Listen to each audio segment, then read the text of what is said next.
Hey everybody, this is Kyle, and today I'm going to talk to you about the time I got to meet Nikki Lane and why that's more important than just, hey, I got to meet Nikki Lane.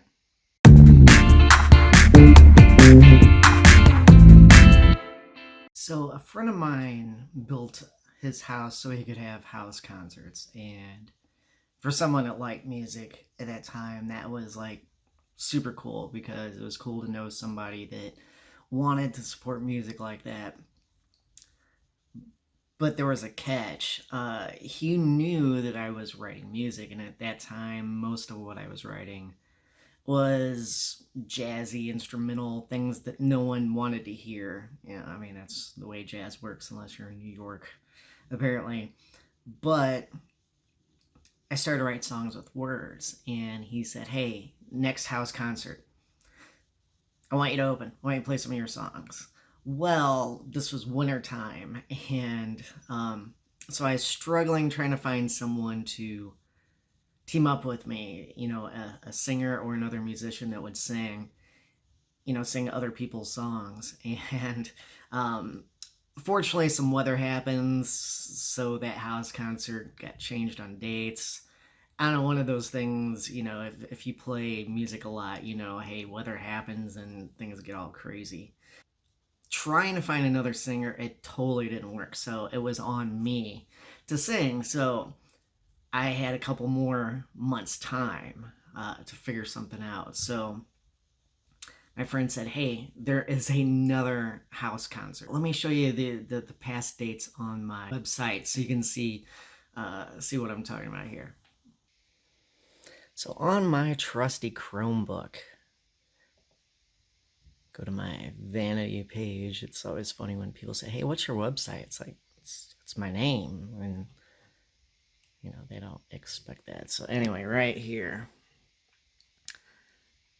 April 11, 2014 is what we're talking about, and you see this Nikki Lane getting back to the shirt. Hey, did you notice that that was show number 244? So my friend said, "Kyle, I have some performers coming, Bobby Bear Jr.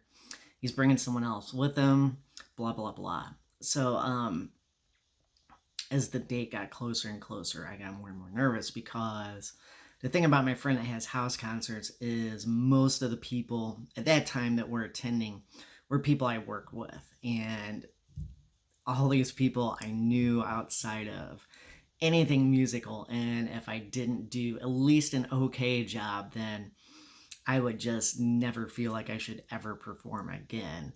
So, someone I knew was doing an open mic. That April day, April 11, was on a Friday, and on a Tuesday, I went to this open mic, and it was at a kind of rough place locally. That's not around anymore. But it was late, and my day job, I always work very early. So, anyway, so I was there and went pretty early on in the night. But I did my two songs, I played them super fast. And so I was pretty much done before anyone really realized that it's like, oh, hey, here's this guy, first time up on open mic, first time open micing, and I was done and over with. So I had that little primer before I went and played two songs to open up. Now, when I got to the house concert on April 11th, the other person Bobby Bear Jr. brought with him was Nikki Lane. And she had this kind of country pinup vibe. Um, I'm bad at remembering stuff, but I'm thinking she said that she is a transplant from LA to Nashville.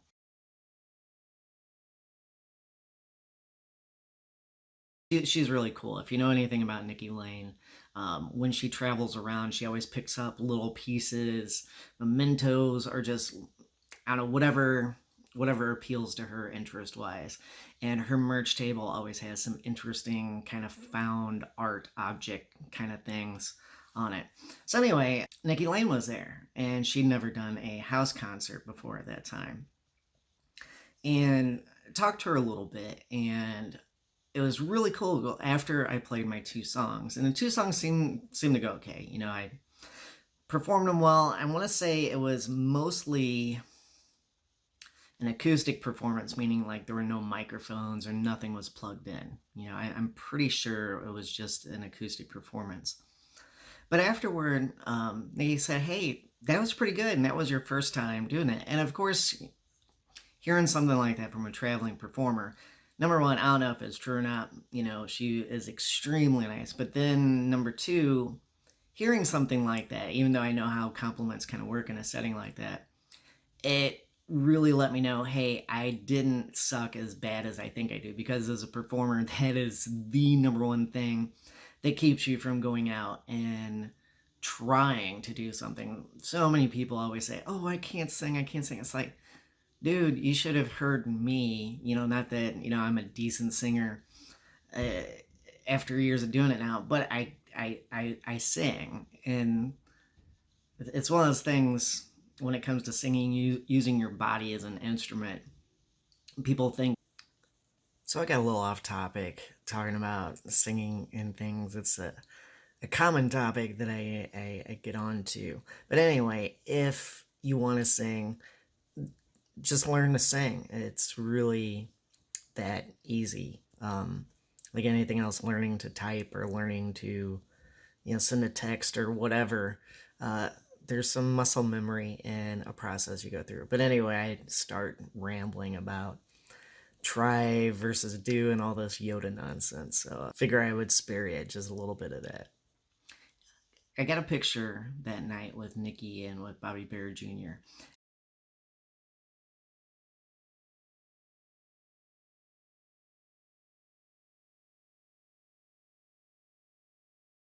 And it was cool to hear each of them perform because it at that particular moment, instead of just being another person in the audience, I was someone that shared that same performance area with them.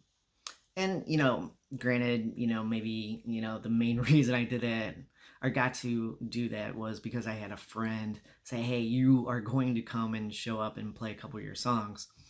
And I do credit him a lot. His name is Randy, for getting me to where I am, with doing the music stuff. I bought some merch from each of the performers, and she wrote the nicest message on her CD. Now, I couldn't find it when I went to make this video. I wear her shirt often. A lot of times, if you know the Max Romeo song, Chase the Devil, I think is the title, but I'm bad at remembering titles. Talks about putting on an iron shirt. I reference that song often and in my personal life. And that is one of my iron shirts for performances if I'm going out of town. It's really cool. It fits well. It looks neat. Blues are my color. Even though I have this brown blanket on my chair. But she wrote the nicest message on the CD saying, hey, keep at it. She worded it slightly different than that, but that idea from another performer, and she is on a level I'll never be at, which is cool. But to hear that, and it was genuine, she's just a really genuine person, and that was really awesome to me to have that experience right out the gate. It could have been very bad. It could have been people could say, hey, just stick to playing guitar, or there could have been myriad other negative things that could have happened, but those didn't, and I stuck to it. And I think of that message often, when someone says, hey, keep at it. It doesn't mean you're bad, doesn't mean you're good. It just means keep going, keep moving forward, keep on that track. And that's really good advice, especially with something, a lot of people always look at music is you have to have a talent, it's a skill. Oh, I'm not born with this. That's ridiculous. So many times in life we do things that we're trained to do, so many jobs, so many tasks and other things. You learn how to do it. And when we learn how to do something that is multi-step or complicated, we don't go, oh my gosh, I'm a genius. No. You just learned it. It's not that hard. So anyway, I just wanted to talk a little bit about the time I got to meet Nikki Lane. And it's always cool to meet people that perform and are creative and do the things that you admire like that. You hear and see things, videos, music, and whatnot. It's like, wow, that's really awesome, and to meet the people that inspire it and realize, hey, they're regular people just like us. And that is a very nice thing to get to witness firsthand. So, I'm going to wrap this up. Again, make sure you go out and support some music. Like, subscribe, and comment. And if you see something creative online, make sure you like it.